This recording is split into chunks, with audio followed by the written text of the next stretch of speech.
अगर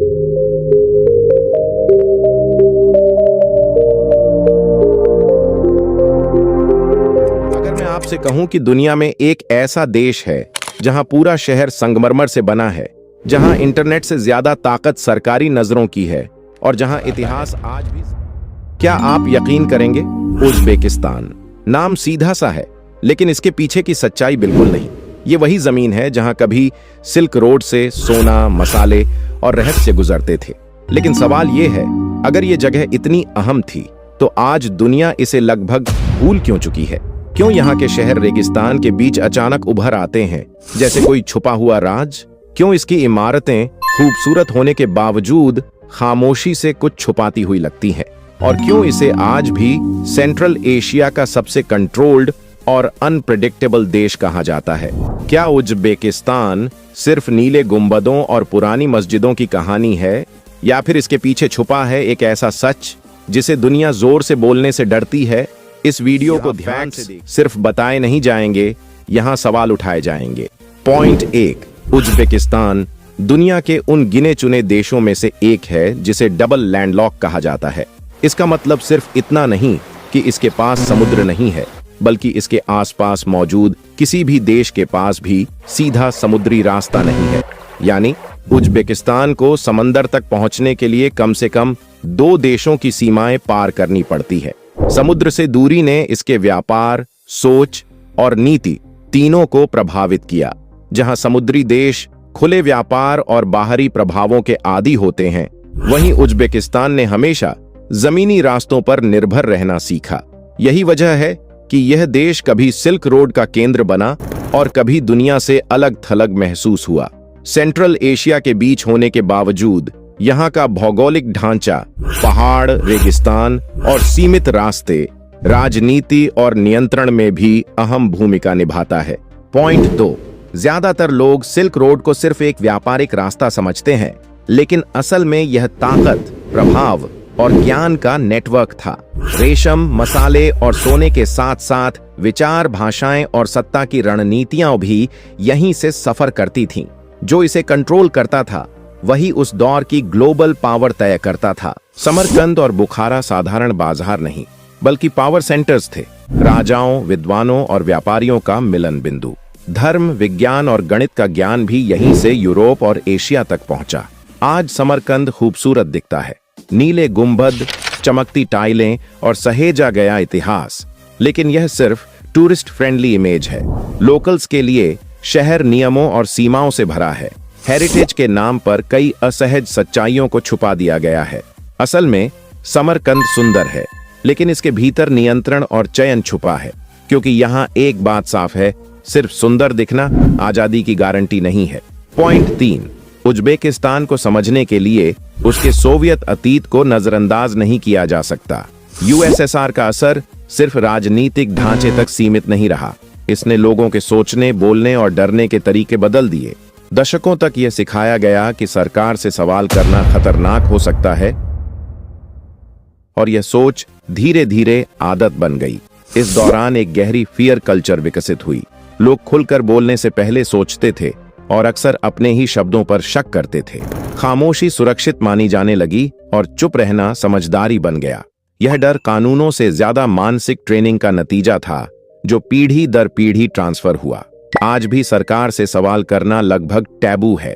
पुरानी पीढ़ी स्थिरता को आजादी से ऊपर रखती है, जबकि युवा इंटरनेट और बाहरी दुनिया से जुड़े सवाल पूछना चाहते हैं। असल में सोवियत शासन की सबसे गहरी छाया यही है, कंट्रोल सिर्फ कानूनों से नहीं, दिमागों से होता है। पॉइंट 4, ऊपर से देखने पर लगता है कि उज़्बेकिस्तान भी डिजिटल दुनिया का हिस्सा है। स्मार्टफोन है, सोशल मीडिया है, इंटरनेट कनेक्शन है, लेकिन हकीकत में यहाँ इंटरनेट होना और आजाद इंटरनेट होना दोनों बिल्कुल अलग बातें हैं। कई वेबसाइट्स, न्यूज पोर्टल्स और प्लेटफॉर्म या तो सीमित हैं या पूरी तरह ब्लॉक। सूचना मिलती है, लेकिन चुनी हुई। सोशल मीडिया पर मौजूदगी भी एक तरह की निगरानी के साथ आती है। लोग जानते हैं कि कौन सी बात लिखी जा सकती है और कौन सी नहीं। लाइक, कमेंट और पोस्ट सबको लेकर एक अनकहा डर रहता है कि कहीं कोई लाइन पार ना हो जाए। एक पोस्ट, एक शब्द या एक शेयर सब सोच समझकर किया जाता है। यही सबसे चौंकाने वाली सच्चाई है। आप ऑनलाइन होते हुए भी खामोश रहते हैं, जुड़े होते हुए भी कटे रहते हैं। यहाँ इंटरनेट मौजूद है लेकिन आवाज नहीं। पॉइंट 5, सेंट्रल एशिया को समझने के लिए लोग अक्सर अशगाबात और ताशकंद की तुलना करते हैं।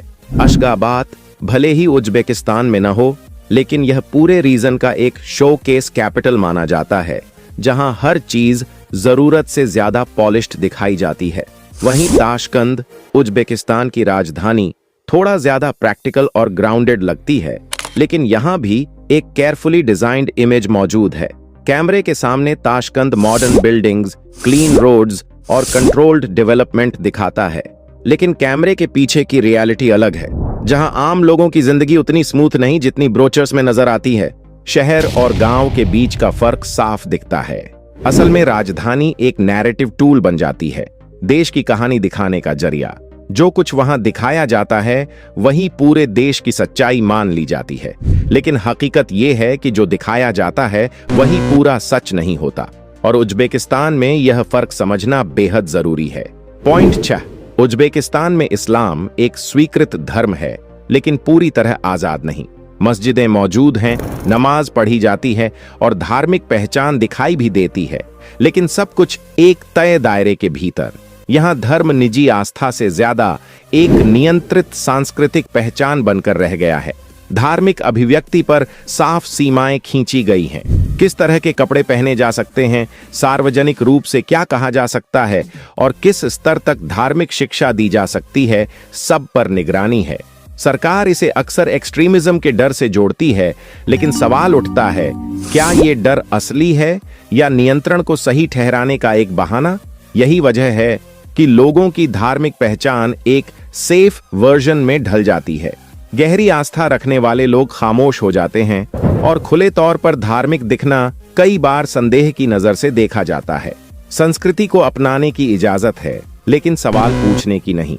इस संतुलन में असल नुकसान पहचान को होता है, क्योंकि जब आस्था को लगातार सीमाओं में बांधा जाए तो वह विश्वास नहीं बल्कि नियंत्रित पहचान बन जाती है। पॉइंट 7, उज्बेकिस्तान की अर्थव्यवस्था में कपास को सफेद सोना कहा जाता है।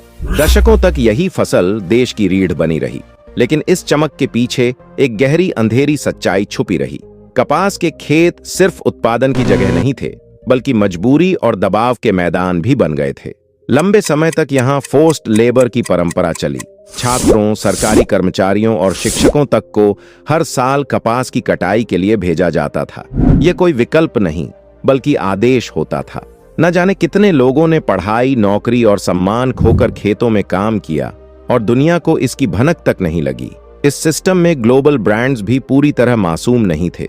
सस्ती कपास ने अंतरराष्ट्रीय बाजार को फायदा दिया, लेकिन सप्लाई चेन में छुपे शोषण पर आंखें मूंद ली गईं। धीरे धीरे दबाव बढ़ा, रिपोर्ट्स आईं और उज्बेकिस्तान की छवि पर सवाल उठने लगे। इसके बाद शुरू हुआ इमेज क्लीन अप प्रोसेस। सुधारों की घोषणा हुई, नए कानून बने और दुनिया को दिखाया गया कि सब बदल चुका है। लेकिन सवाल अब भी बाकी है, क्या सिस्टम सच में बदला है या बस उसे बेहतर तरीके से छुपा दिया गया है? क्योंकि यहाँ कपास भले ही सफेद हो, लेकिन उसकी कहानी आज भी काली सच्चाइयों से सनी हुई है। पॉइंट 8, उज्बेकिस्तान में टूरिज्म एक दोहरी कहानी कहता है। बाहर से आए पर्यटकों को देश बेहद स्वागतशील और सुरक्षित दिखता है। होटल, गाइड, साफ सुथरे रास्ते और सुनियोजित पर्यटन स्थल, सब कुछ ऐसा तैयार किया गया है कि आगंतुक महसूस करें कि वे एक सेफ कंट्री में हैं। लेकिन सवाल उठता है, क्या ये अनुभव असली है या सिर्फ नियंत्रित नैरेटिव का हिस्सा? स्थानीय लोग अक्सर वही नहीं दिखा पाते जो असल में होता है। वे डरते हैं कि उनकी बातें बाहर जाएं और परेशानी खड़ी हो जाए। यही वजह है कि विजिटर के सामने देश हमेशा पिक्चर परफेक्ट दिखाई देता है। उज्बेकिस्तान का भविष्य सवालों से भरा है। युवा पीढ़ी बदलाव चाहती है, अच्छी शिक्षा, बेहतर रोजगार, खुली अभिव्यक्ति और डिजिटल आजादी। उनकी उम्मीदें बड़ी हैं और इंटरनेट की पहुंच ने उनकी सोच को दुनिया से जोड़ दिया है। सरकार ने कुछ सुधारों की घोषणा की है, कानूनी बदलाव, वैश्विक निवेश को आकर्षित करना और पर्यटन को बढ़ावा देना। लेकिन सवाल यह है कि ये सुधार सच्चे बदलाव हैं या सिर्फ एक कॉस्मेटिक शो? कितनी चीजें दिखाने के लिए बदल दी गई हैं और कितनी हकीकत में बेहतर हुई हैं? अगले 10 साल में उज्बेकिस्तान कहां तक पहुंचेगा? क्या यह युवा उम्मीदों और वैश्विक दबाव के बीच असली बदलाव को अपनाएगा या सिर्फ वही दिखाएगा जो दुनिया देखना चाहती है?